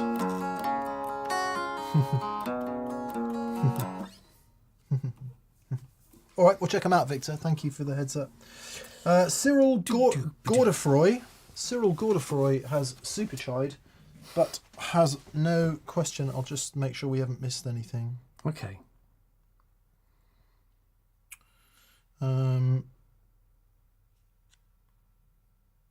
Yes, no question No from question. Cyril. Paul said he thought it was Picasso as well. Yes. Bass player Paul. Okay. Johnny T says, are there any more Waza pedals due out? Is anything left to Waz up? What would you like to see as a Waza pedal? So what is there? The DM2, Yep. analog delay. Yep. There's a couple of overdrives. There's a vibrato. There's... The fuzz. Is that a Waza one? I don't know if the where's the fuzz. Tonore Bendore. Yes, that's amazing. There is the blues driver. Yep, there's the chorus. The metal zone. Chorus. Booster preamp. Okay. The dual overdrive. I'd love to see a Waza version of that. On your... It's the... where they have the two overdrives in parallel. Yeah. And you can... Yeah, that's a really, really cool one. SD2. Is that my old one? That's the one. Yeah. Fabulous. Fabulous thing. I'm just going to lay down the gauntlet now. Can somebody, if it's Boss and it's a Waza RV6, go for your life? I want 2 reverb sounds. Oh. I want... Well, here you go. Look, Boss, put a reverb in this format and switch between 2 reverb sounds. All I want, right, is the sound of the CXM 78. That's all you want. Small reverb, room reverb. Small room, yep. And a big modulated... Actually, I need 3. A decent plate and the crazy modulator, because I cannot get it in any other pedal. But I just can't fit the CXM on my board. And it's just... and I only need it for like 1 song in one of the 3 bands. 2 songs in one of the 3 bands. So if anyone could do that, that'd be great. Yeah, I thought any of the other UA ones could do it, but I can't work it out. Yeah. I just can't work it out. And it's doing my head in. So I've given up on reverb. I've given up. So, Boss, if you want to do that, that would be great. Yep. Just for There me. you go. Forget Yep, I the like rest of that. the world. That's enough about the rest of the world. Let's talk about me. I like it. No, don't do that. Oh, and interestingly enough, Dan Sokolowski. Hey, Dan, thanks for the question. He says, Mick, what do you not like about the buffer in the UA Golden? I think it can do true bypass. I absolutely agree with you, Dan. It wasn't the Golden, it was the Delverb. Oh, right. And I think it was fiddling about with something earlier in my pedal chain, that thing where you switch the buffered pedal on and everything gets really bright and loud because whatever the pedal further back down the chain is probably putting out quite high impedance output. So high impedance, get loads of tone suck, stick on a lovely low impedance thing after that, and everything gets super bright all of a sudden. But one of the Johns who came to Experience Day, not this one but the last one, 2 Irish Johns, John T said, you've got this wrong, listen to the Golden, it's great. And we put it on my board, and yeah, I had absolutely no problem whatsoever with the buffer. The thing I am having a problem with is the reverb. I'm absolutely sure it can do it. I'm sure it can do it, but I'm reluctant to get involved in apps and all of that, because I know what will happen is I'm in the middle of a gig, I'm between two songs, something isn't working right and I can't change it. On the CXM, you look down, WYSIWYG. Yeah. Everything on that pedal is where it should be. So if you need more mix, if you need less treble, if you need whatever it is you need, you can alter it absolutely immediately. Mm-hmm. If you're dealing with a buried preset somewhere, you just can't. Now, I would say that if you're doing loads and loads of gigs in your band and you can refine this over an extended period, you don't need to worry about it. But I don't do that. You might be able to relate to this, but I do like 50 rehearsals for one gig, and then the flaming band changes and the whole set changes, and so you have to start from scratch again. And it's frustrating, which is why I like being able to look down, see where the knobs are, and be able to change it. Yeah, for sure. So no, I do like the Golden. I like some of the sounds in it, but I cannot get it sitting in the band at the moment. It just isn't working for me, I'm sorry to say. Dan too has given up on digital reverb, haven't you? Completely. Yeah. And interestingly enough, I replaced it with the Chase Bliss Tonal Recall analog delay, and in an instant, Yep. it just sits in the band mix and sounds glorious. Red knob? To me anyway. Yeah, well, it's yours, but Yep. sorry. Yeah, no. It was just on the shelf up there, but I thought I've been itching to try it for ages, and I just have never quite got round to it. So I got the red knob and the blue knob, and they both sound wonderful. But the red knob Bit brighter, is isn't it? a little bit brighter, and Yeah. it sits in a special place. It's a very cool thing. There's some things I couldn't work out, like I couldn't work out some of the divisions. Every time I selected the dotted eighth one, it wasn't dotted eighth, so I've obviously got something wrong, but Right. with the tap, but.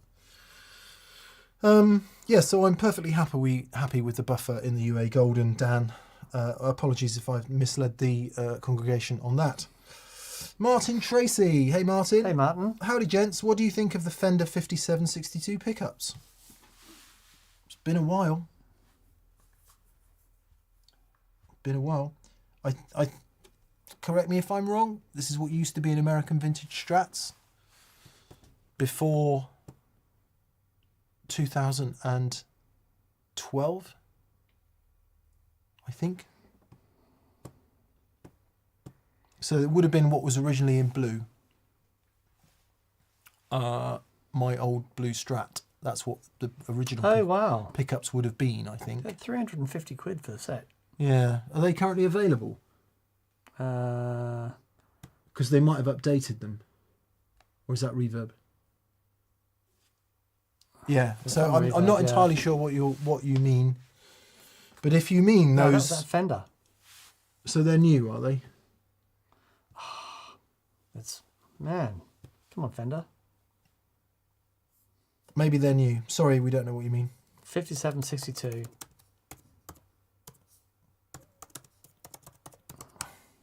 says add to cart, so that looks like they're in stock. Oh, interesting. Beveled. Yeah, I'm getting page not found, but yeah, pure vintage. Don't know. Sorry. Oh, here we go. 5762 Strat set, form var, magnet wire for bright glassy tone, staggered hand bevel pole pieces, Alnico 5. So what is 62 about them then?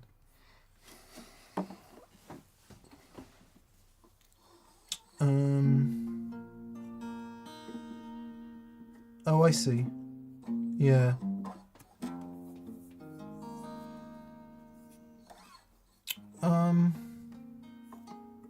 Yeah, so it says they've been reverse engineered from a 63 Strat. Oh, okay. Glistening highs. Yeah. Hang on, sorry, keep the people happy, Dan. Okay.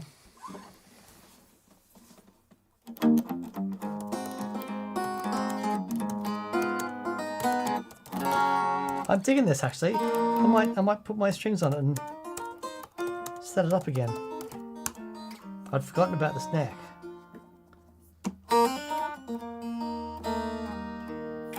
Okay. Yeah, all right. I kind of understand.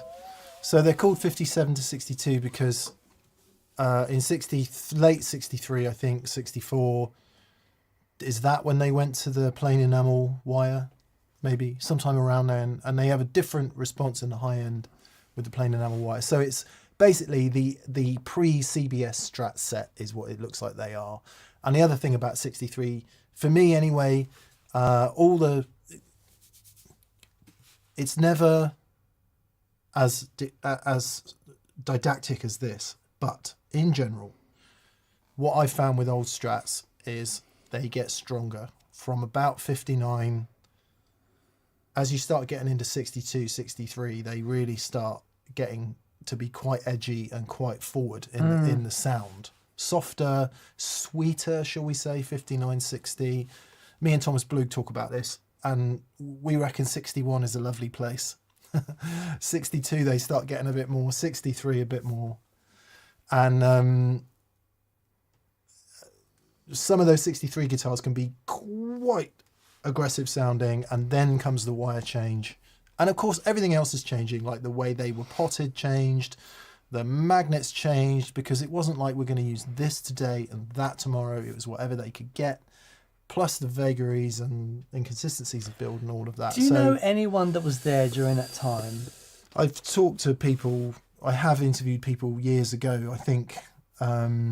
And it wasn't. They weren't saying, "Okay, we're going to change this for this now." No. It was just like, "Oh, we can't get these anymore. Let's try these." Certain things did happen that way. Right. They changed things. Sorry. Long story short, I think what the 57 62s are is that kind of classic era Strat sound. So not the early 50s, or at least 54 to 57 maple board kind of sound. That's a different thing. I think why they say 57 and not 59, I don't know, because 59 is the rosewood fingerboard, different thing again. So I'm thinking that it's the archetypal classic rosewood board Strat sound. I think that's what they're trying to be. Okay. Yeah. Oh dear. Haven't tried them, but I would just say I think I always like Fender pickups. Yes, I concur. They're great. Yeah. They are really great. Because it's easy to forget, isn't it? We've got all these boutique brands. I mean, we even forget Seymour Duncan now, because Seymour Duncan seems like normal, because we've got all the posh brands. But so often the pickups that come in the guitar are just going to be really good. Yeah, completely. Especially these days. Completely. Yeah. Especially these days. So, yeah, be interesting to hear them. I kind of stopped when I went through all that craziness with Blue. I then ended up getting my old Strat, and I just stopped because that was it.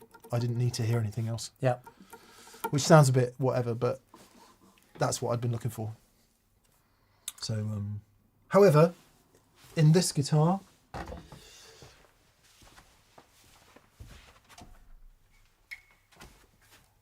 bless him, Dan Drive and Till gave me a set of Klopmans, and they're just... Oh, they do sound fabulous. I really love those. Klopman 60 set, I really do love those. However, Transit Van, I believe, has, which is out on loan, Transit Van has custom shop Fat 60s, I think is what it has in it, and they sound fantastic. Yeah. So it's very strategy. What I'm trying to say is, I think Fender pickups are good. I agree. Really good. Well, Red's bridge is the stock Fender bridge that came in with Red. Case closed, my lad. There you go. Next. Not guilty. Next. Sorry, that was a bit of a roast, wasn't it? Dion says, don't you ever get bored of showing overdrives, delays and compressors for the 5,000th time after 10 years? No. No. It's really fun. Yeah, really not. We tend to give it a go. It's really fun. We tend to keep learning. So what is interesting, over 10 years, there've been... So let's pick up a Boss overdrive that we played 10 years ago. We look at it differently now with all the stuff that we've learned over those 10 years, and hopefully can bring something else out of it and show, you know, a side to it that we perhaps didn't know about 10 years ago. Yeah. I think, you know, we bring Always different learning. stuff to it as well. But yeah, no, honestly, it is really fun. Yeah. And I think also it's a bit... I appreciate your question was a little bit tongue-in-cheek, so I'm not trying not to be too serious about it, but everyone takes everything... No, that's too much to say. A lot of people take too many things too literally and out of context. Yep. You have to zoom out a bit and consider the context in which that compressor or overdrive is being shown. Mm-hmm. And the context might be different, and the frame of mind might be different, and that requires a bit of time, and that's something that we're just not used to at this point in history. No one has the time. Like, read a few comments over the weekend on videos going, I don't have the time to watch this. And I'm like, well, fuck you then. Because it's not my problem that you don't have the time. I've got time to comment to say that I don't have time to watch. And if you... Like... If you're interested, apologies for the swearies, but I mean it. I mean it from the bottom of my ballsack. I really mean it. Because if you don't have the time, Oh, that's funny. to get into something that you want to do, what do you have the time for? And I just can't get my head around that. It's like, hey Dan, here's 50 quid. And you're like, why isn't it 60? It's just ungrateful, isn't it? It really is. Yeah. So yeah, but it's yeah, anyway, sorry for the swearies. It's So do we get bored? No. Otherwise we'd stop doing it, wouldn't we? yeah. Wouldn't we? Absolutely. I would. I'd go and do something that I wasn't bored doing. Jamie Brown says, mix fired up. Couple of comments held for review. Nice. Oh, I'm not fired up. No. But no, it is... The comments section on some of the videos, and something that after 10 years of YouTube, you know, I remember speaking to a couple of people who've just started getting involved in videos and have asked me for advice on dealing with comments. And I think that comment is a perfect example of if its video isn't for you, Don't watch it. just don't watch it. Ricky Gervais does this really fantastic joke, right? Where it's like you go to a like a community notice board, and someone's got guitar lessons. You know, the little strips of the paper, and you rip up the strip. You call them, and go, but I don't want guitar lessons. Yeah. Why aren't you teaching me violin? Yeah.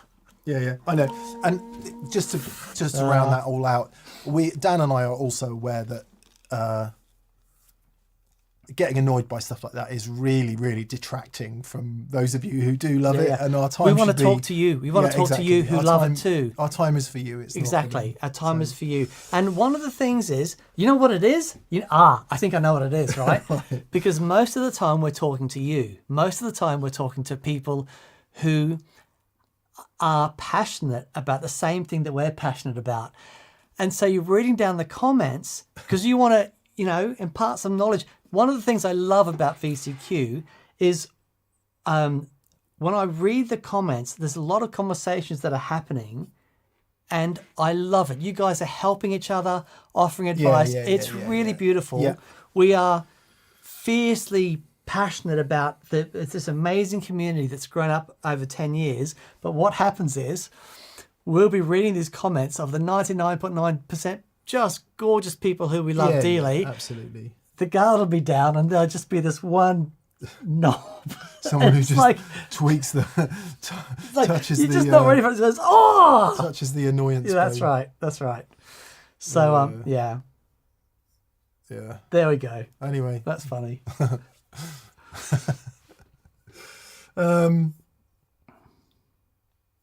Okay, I'm your alter ego. Says, fueled by a long-term ambition by visiting the States for my 40th and picking up a vintage guitar in Nashville. Congrats. Nice. Carter Vintage Guitars are missing a 73 Telly. Good on you. No question from this long-term follower, just a thank you. Oh, bless you. Congratulations. That's, congrats. What a big deal to do something like that. It's really cool. How cool is that? Really, really cool. We hope you love that guitar. Yeah. And I've never been to Carter Vintage Guitars, but I can imagine it is quite the experience. Yeah, I imagine it is too. I mean, not you didn't. No. No. I've never been in Nashville. Ah, okay. Okay-tastic. Dan, I have my okay-tastic. Says Dan, I have my first IBJJF. Yes. Jiu-jitsu. Is it a fight? Is he competing? International Brazilian Jiu-jitsu Federation. Jiu-jitsu Federation. Yeah. Okay. Competition in Barcelona. Wow. Barcelona loner, as he says on Sunday. Mate, amazing. Coming all the way from Texas. Do you have any tips? Also, my TS1 should be here soon. I can't wait. Okay. So, in the early days, I used to compete quite a bit. Okay. Weigh-ins, just don't have any salty food or oats or things that will hold loads of water for your weigh-in. Oh, cheat. So yeah, cheat. Sorry. Cheat. No. Just don't fill up right before you go and get weighed in. But just have fun. Everyone's going to be nervous. The other guy you're fighting, he's going to be nervous as well. Just have fun. If it's your first one, I'll tell you what it's like. It's like a really full-on roll that you've had 100 times at the club. It's just like that, but with someone. With someone that you haven't met before. The beautiful thing about jiu-jitsu is that there's a really high rate of not being injured because you can tap. You can go 100%, but you can tap. So just go and have fun. And if it's the first one, do loads of them. What's really interesting about competing in jiu-jitsu is that the more you compete, the more you just get used to, you recognize, oh, okay, now I'm walking up to the mat. Now here's the guy. Just enjoy it. Just enjoy it. It's amazing you go to Barcelona to do it. That's fantastic, mate. Is the culture kind of respectful? Very. Between combatants? Well, okay, so it depends on... Not like cage fighting? No. I mean, like, most of the time, again, it's a shared passion. People are there all in the same room. So you wouldn't get into, like, psychological warfare and... No. Dirty tricks and all that? No, not at all. It's not that? No, not at all. Not at all. Because it's... people have... If you get into it and you love it, it's a life-changing thing, and people have all shared this experience. And it's interesting. Jiu-jitsu competitions are really interesting because there's no striking, right? Right. So you don't go in there wanting to break bones and things. That's not the point of it. No, but if you don't tap, you will get hurt. Okay. So, but honestly, I don't know what belt you are or what weight division you're competing in, but just go and have fun because the competitions are so much fun. Make sure you stay around. If you get your competition done, make sure you stay around for the black belt fights because they are so inspiring when you see what some really high level guys can do. Have fun, mate. It's brilliant. I'm really pleased for you. And get to see a bit of Barcelona as well. Yes. It's just a really exceptional place. Yeah, go to the Gaudi exhibit. What's it called? It's like that castle thing that is built there. I took Joey Landreth there. The cathedral? Yeah. Yeah. So I was going over to see Biffy, and Joey was over, and I said, "Do you want to come to Barcelona with me?" Which he did. So we both went and hung out with Biffy, and went to the Gaudi Cathedral thing. It was fantastic. Guitar tone process. Did they talk about the Mesa Mark III at all? Not this week. We haven't talked about it. We must do. In fact, Andy has lent us his Berman 112 Yes. combo. So we're going to do a video, like basically unhinged 1x12 combos. Amazing. So we just need to find one more. If you've got any suggestions for the most unhinged 1x12 combo you've ever, and by unhinged I mean totally wardrobe. I love that. That's great. Yeah. That's great. I mean, if we could find a 1x12 combo that is louder than that Mark III boogie, I would be surprised. Yep. Sagrada Familia. That's the one. It must exist. Sorry. Second stripe on your blue belt. That's great, mate. That's awesome. Yeah. Yeah. Congratulations. Just go and have fun. Apparently, the Sagrada Familia is not open to visitors right at this moment. You can stand outside it and look, though, which is really amazing. Yeah.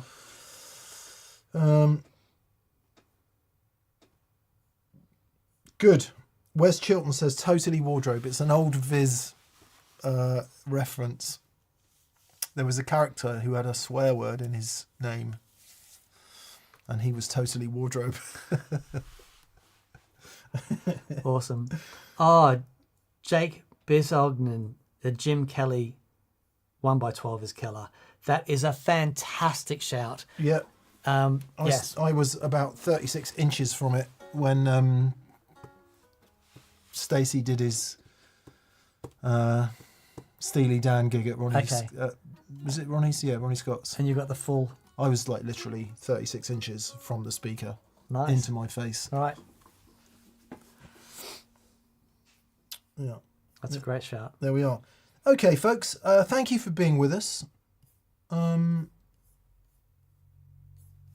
We appreciate you being here and hanging out with us. Yeah. That's so much fun. It is nice. Nice to hear from everyone and talk Here about everyone's things. keeping well. Yeah. And everyone in the UK, get out and enjoy this weather. Man, it is life affirming. It's always been for all of my UK friends when the sun comes out, but I think being an Australian, the sun comes out. I remember a doctor I went and saw many years ago. And I said, I'm struggling a bit, Doc. I don't know what's going on. He goes, you're Australian, aren't you? And yeah. He goes, you haven't seen the sun for 6 months. Yeah. I'm like, oh, yeah. And it makes a massive difference. So get out and enjoy this beautiful, unexpected April weather. Yes, it is really, really, really lovely. Groovy. Do you have gigs coming up? One. Right. We got one gig booked with the old band that's reformed as a festival in June. Right. And then I think the pub band that I play bass in is going to put some in, and we'll go and do some of that. Awesome. Yeah, man. And then, and then I don't know. We might do more with the old band that's reformed because we got in here yesterday and it fell into place. Brilliant. For the first time in quite a good way. Nice. So what about you? Yeah, we've got our rehearsal on Thursday. Got any gigs in? And no gigs in yet. Just want to make sure that everything's right. But I think what we're going to do is start looking at June, July, and get some dates in the diary. Yeah, got to do it. I'd sent a WhatsApp to my bandmates this afternoon, just saying it's and this is the point. If you have the opportunity to play music with other humans, please do it. If you can possibly get it together, because it's not about the material really, and it's not really about what you play. It's about having the wherewithal to just come together as a group of people. And I think also being a bit older, we all feel quite different. Yeah. And we're all listening to each other. Yeah, nice. Which is kind of a new thing compared to when you're 19. Yeah. And actually just the camaraderie of doing it and the actual doing it is much more rewarding than whatever the result might be. Oh, completely. Yeah. It's not about the result. No. And Yeah, that's yeah. true of everything in life, but it's particularly true of this. And one thing I've really enjoyed in particular with the pub band and with this band is I haven't really chosen any of the songs. Oh, wow. So I'm just playing stuff that I would not have chosen. Oh, that's nice. I've chosen a couple, and that has been really brilliant, actually. Right. Just learning stuff that's outside of my normal world, doing textural stuff, obviously on the bass. I mean, God, that's a whole new world anyway. But anyway, sorry, I don't mean to bang on about it, but... No, that's great. I've chosen, I mean, it's called the Dan Band, for crying out loud. I've been, but it's been so much fun because we've got a keyboard player and doing songs that I've wanted to play ever since I was a kid. And you're happy with that? It doesn't feel too heavy because it's all on you? No, I love it. Right, that's where I got to with my project. It's like I don't want it all on me. I'll probably be there for another project, but for this, these are songs that I've wanted to play forever. Awesome. And it's like, you know, and there's harmonies and there's, you know, it's really, really fun. It's all 70s. It's all 70s stuff. Oh man, I've got 10 phases on my board. I can't wait to see it. It'll be really fun. I cannot wait to see it. Yeah, it'll be great. So we'll be playing out this summer. Digger68 says, I need a drummer that isn't in 35 bands first. Ain't that the truth? Ain't that the truth? Yeah. Eagle Ray Rob says, I've got the summer haircut on Friday, high and tight. Nice, buddy. Yeah, I did too. I went a bit too far. I've been seeing a lot of young people sporting the mulet. If you're young and you have a mulet, could you reflect on this, please? Because it's like full on Mel Gibson-y as well. It's like quite short here, Right. a nice little bit here, and just full party there. Okay. So And what is quite it? often with a little curling action, either by unnatural perming or by natural curly hair. And I'm seeing young people, and this is when you know you have moved on a generation and young people look at you like I used to look at older people. Like, can't you see you look like an idiot? So when all the 20-year-olds are walking around with mulets, Yeah. I know that they must be looking at us going, you look like my granddad. Yeah. Right. Right? Is that what's happening? Yeah. But yes. But it would be wrong for us to try a mulet. It would be, but we were the originators of the mulet. No. I would say it was a little bit older than us, the mulet. Oh, okay. Isn't it? Yeah, probably. But it was still a thing. I mean, you had to be a grown man in the 80s to have a confident That's true. mullet, That's didn't you? true. Yeah, no, that's true. And with great respect to the mullet haircut, it does exist in other parts of the world as a sort of everyday item.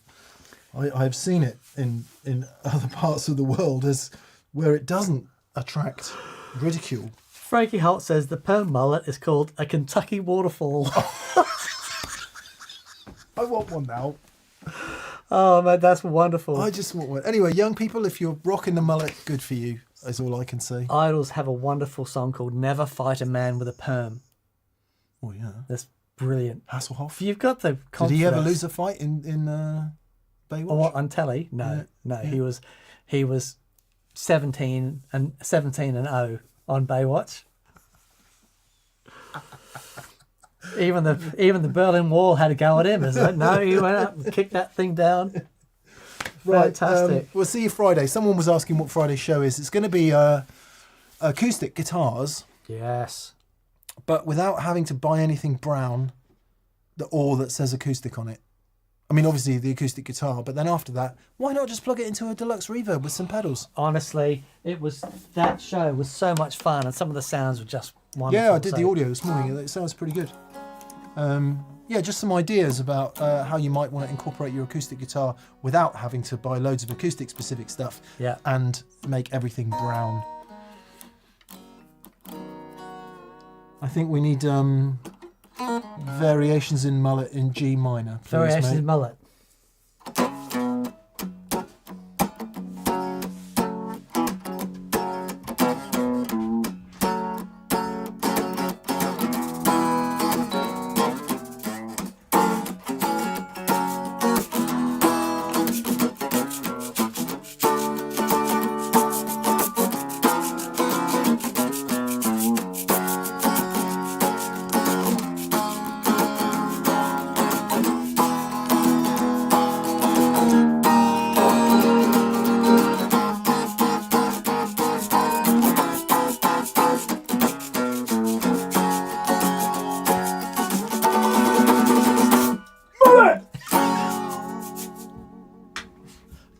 Very good.